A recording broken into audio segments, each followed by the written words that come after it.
Before we eat, we always begin with a prayer.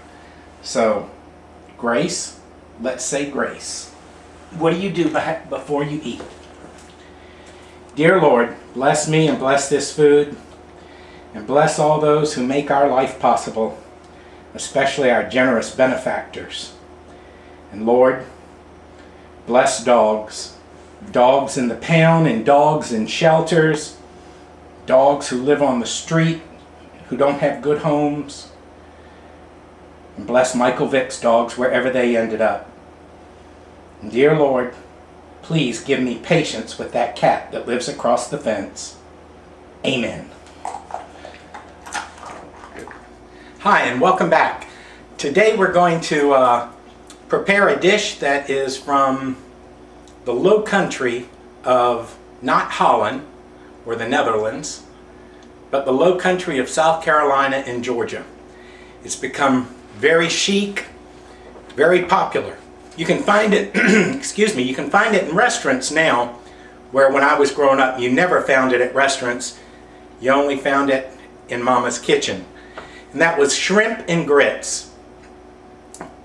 It was popular because it was just about the cheapest thing they had on the islands of Georgia and Carolina. Grits, they'd buy it in a 50-pound bag. And shrimp, you could catch pretty much year-round. So let's get started and prepare shrimp and grits. To prepare this dish, you start off with bacon. Today we're using 3 strips of thick-cut bacon, smoked bacon. And it'll take a few minutes for it to warm up. And what we'll be doing is putting the bacon aside and using the drippings, the bacon grease, as the base of our roux. Just like a lot of the food from Louisiana, those on the coast of Georgia and Carolina oftentimes came to that area through the slaves from the West Indies. So it was the French, Santo Domingo, who are the ones who invented roux. And it's a way of thickening it, and it's also a way of giving it a little bit of substance and making it stick together, make it thicker, making a gravy. So today we're going to start with a roux. You want to fry your bacon till it's nice and crisp, but not burned. And also you have to be careful that you keep flipping your bacon, otherwise it'll curl up on you and it'll be hard to cook. But we're going to throw this in the recipe at the end, so if your bacon's not cooked all the way, that's not a problem. What you're really doing right now is you're wanting to get the renderings. You want to get the rendered fat out of the bacon. That's because that's our next step in our cooking process, is we're going to make a roux. And you use equal parts oil and equal parts flour. So let's see what we got here. Okay, drain your bacon.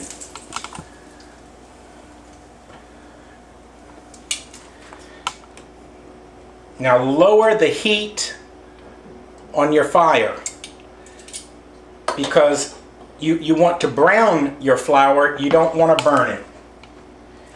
We're going to start with, that's what, about a tablespoon? Let's start with a good tablespoon, maybe a little bit more, a heaping tablespoon of flour.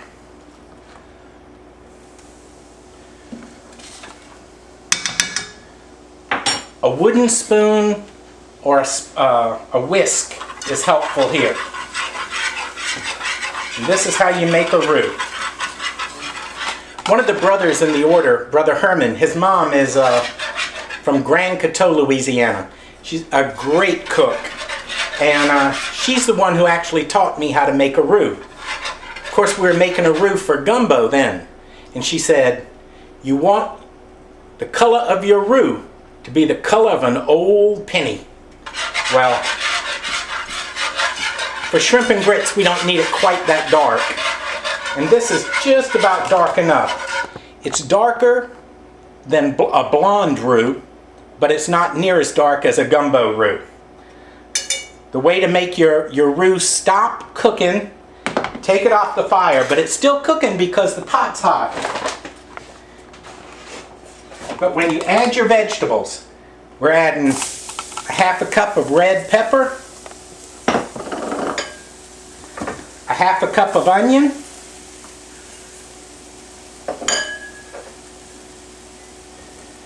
4 cloves of garlic, and 1 Texas-sized jalapeno with the seeds and the ribs cut out.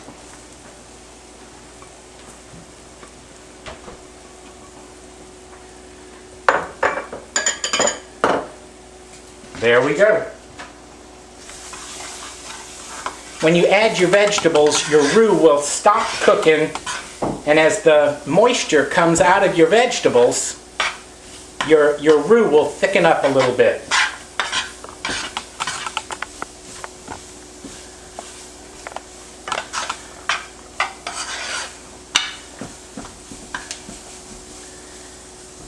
It's at this time that you're supposed to add a little bit of salt and a little bit of pepper. We're using sea salt, about a teaspoon.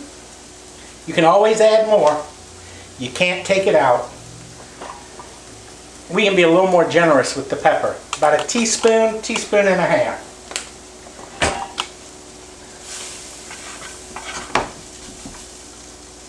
See how the flour has thickened up and has made the vegetables stick together?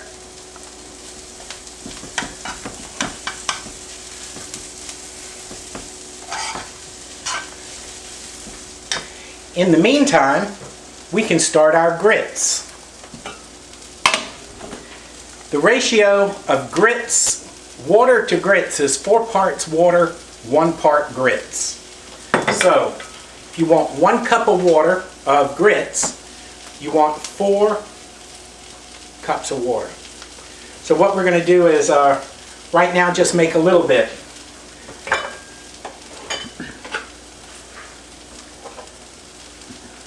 So I'm putting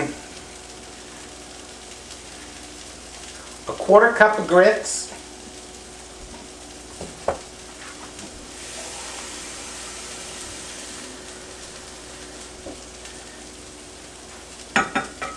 to 1 cup of water. Now, there are people who will say, oh, you can't do that. You put your grits in once the water's boiling. Well, I find it doesn't make any difference.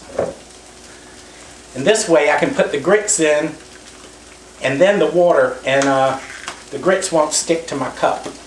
Take about 2 tablespoons of cream cheese. Also,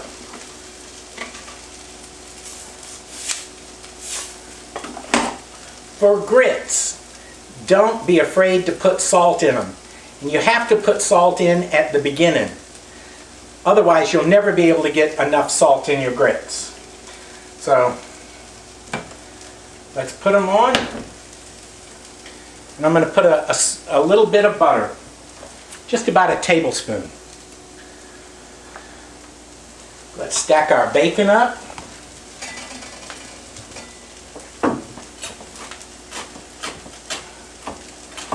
And just chop it rough into small pieces. You smell bacon, Grace?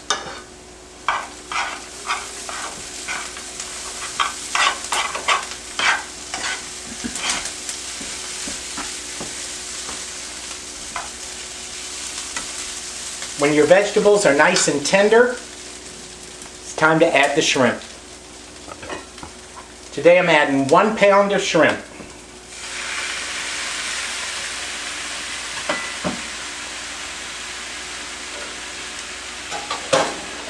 Normally we would add water to thin the roux out.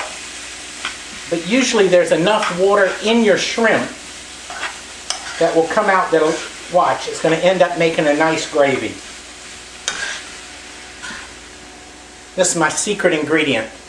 I use Paula Deen's blackened seasoning. I always would rather put in flavor than rather than just plain salt.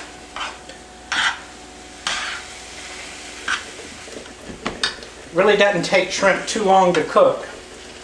You don't want to overcook them or they'll taste like seafood rubber bands.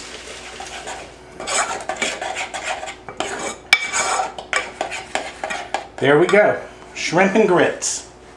Now, back home we always serve this in a bowl.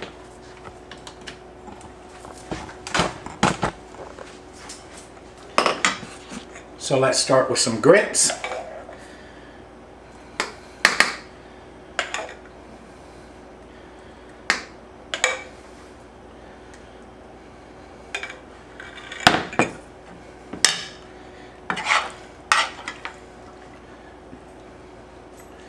And then on top, we put a big scoop of shrimp. Be careful, because grits stay hot a long time. So be sure you cool it off enough to eat it.